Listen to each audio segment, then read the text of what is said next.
महानगरपालिकेच्या अतिक्रमणाबाबत पोकळ कारवाई, नागरिकात संताप व काही ठिकाणी पिकला हशा।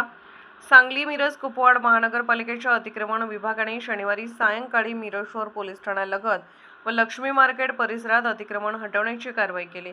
मात्र ही कारवाई केवळ दिखाऊ स्वरूपाची असल्याची टीका नागरिक व सामाजिक कार्यकर्त्यांकडून केली जात आहे। महापालिकेच्या अतिक्रमण विभागाकडून गोरगरीब व लहान व्यावसायिकांवर कारवाई केली जाते, मात्र प्रभावशाली व्यक्ती किंवा मोठ्या अतिक्रमणांवर कठोर कारवाई होत नसल्याचा आरोप करण्यात येत आहे।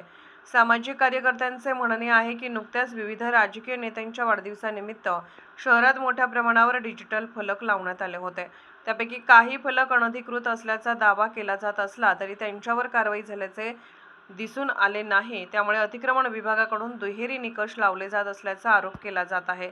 याशिवाय कारवाईपूर्वी काही व्यापाऱ्यांना पूर्वसूचना दिली जाते, त्यामुळे संबंधितांना आपले अतिक्रमण हटवण्यास वेळ मिळतो आणि त्यानंतर केवळ औपचारिक कारवाई केली जाते, अशी ही चर्चा शहरात सुरू आहे। मात्र या आरोपाबाबत महापालिका प्रशासनाची अधिकृत प्रतिक्रिया अद्याप समोर आलेली नाही।